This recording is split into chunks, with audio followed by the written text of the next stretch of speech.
RCB அணி 18 வருடம் கழித்து ஐபிஎல் கோப்பையை வென்றுச்சு அப்படின்னு சந்தோஷப்படுறதா, இல்லைனா 18 வருடம் கழித்து ஐபிஎல் கோப்பையை வென்று 11 உயிர்களை காவு வாங்கிடுச்சு அப்படின்னு கோவப்படுறதா? ஆர்சிபி அணி கோப்பையை வென்றது ஒட்டுமொத்த கர்நாடகாவோட வெற்றி அப்படின்னு ஏன் தொடர்ச்சியா கட்டமைக்கப்படுது? 18 வருடம் கழித்து வெற்றி பெற்றாலுமே அது கொண்டாடிட்டு கடந்து போற நிகழ்வு தானே தவிர இந்த அளவுக்கு பல்லாயிரக்கணக்கானோர் ஒரே இடத்துல கூடி அதை கொண்டாட வேண்டிய அவசியம் இங்க அப்படியே கொண்டாடுவாங்கன்னு தெரிஞ்சாலுமே அங்க இருக்கிற அரசாங்கம் முறையா கட்டமைச்சிருக்கணும் இல்லையா? எங்க இந்த குளறுபடி நடக்குது? அதையும் தாண்டி இந்த ஆர்சிபியோட வெற்றி பாத்தீங்கன்னா ஒட்டுமொத்த கர்நாடகாவோட வெற்றியா இல்ல ஒட்டுமொத்த கன்னடர்களோட வெற்றியா? இந்த ஆர்சிபி அணியில் எத்தனை கன்னட பிளேயர்ஸ் விளையாண்டுருக்காங்க? ஆர்சிபி அணியில் மட்டும் இல்லை, அந்தந்த மாநிலத்தை சேர்ந்த ஐபிஎல் அணிகளில் பெரும்பாலான அந்தந்த மாநிலத்தை சேர்ந்த வீரர்கள்லாம் புறக்கணிக்கப்படுறது தொடர்ச்சியாக வாடிக்கையாக தான் வருது. ஆனால் இது பற்றி யாருமே இது வரைக்கும் குரல் எழுப்பல. ஏன் சில அணிகளோட ஓனர் கூட அந்த மாநிலத்தை சேர்ந்தவர் கிடையாது. நேற்று ஆர்சிபி அணி குஜராத்தில் நடந்த போட்டியில் கோப்பையை வெல்றாங்க. இன்றைக்கு பெங்களூர் வராங்க. பெங்களூர் ஏர்போர்ட்டில் போய் அந்த ஆர்சிபி அணி வீரர்களை துணை முதல்வர் டி.கே. சிவகுமார் வரவேற்க வேண்டிய அவசியம் என்ன? அது மட்டும் இல்லாமல் அங்கேருந்து நேரடியாக சட்டசபைக்கு கூட்டு போய் அங்கேருந்து பாராட்ட வேண்டிய அவசியம் என்ன? ஸோ இதன் மூலமாக அவங்க என்ன நிறுவ முயல்றாங்க? ஒட்டுமொத்தமாக அந்த ஆர்சிபி கோப்பையை அரசியலாக்க முயற்சி பண்ணுறாங்களா அப்படிங்கிற மாதிரியான விமர்சனங்கள் எழுந்திருக்கு. 18 வருடம் கழித்து கோப்பை வென்றாலும் 11 உயிர்களை காவு வாங்கியிருக்குது. இதற்கு யார் பொறுப்பு இருப்பது? இந்த வீடியோவில் விரிவாக பார்க்கலாம்.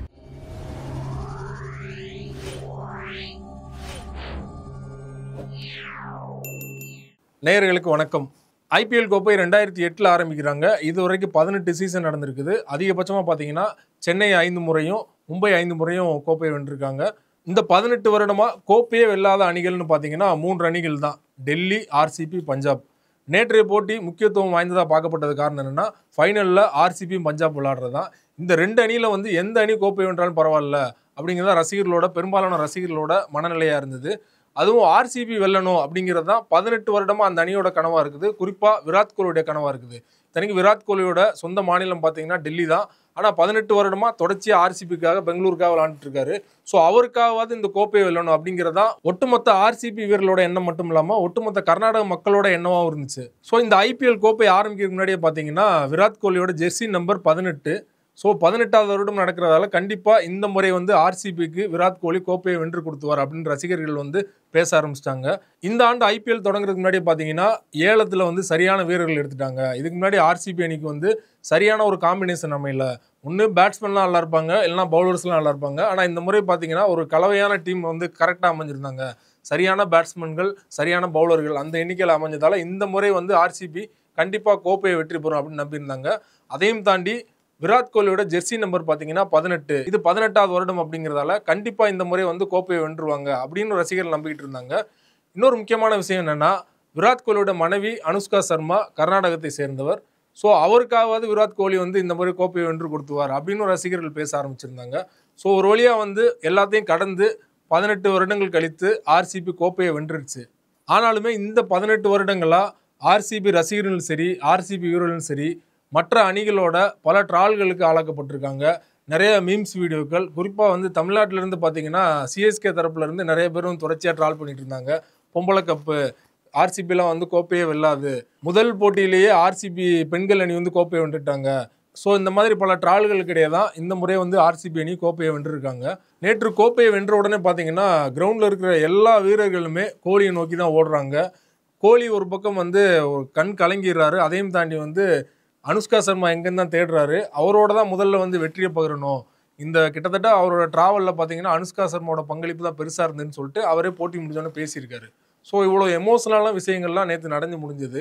ஆனால் இன்னைக்கு காலையிலேருந்து பார்த்தீங்கன்னா ட்ராஜடியான விஷயங்கள் தான் நிறையா நடந்திருக்குது. இன்னொரு புறம் பார்த்தீங்கன்னா பஞ்சாப் அணி இது வரைக்கும் 2 முறை தான் பிளே ஆஃப் சொல்ல போயிருக்காங்க.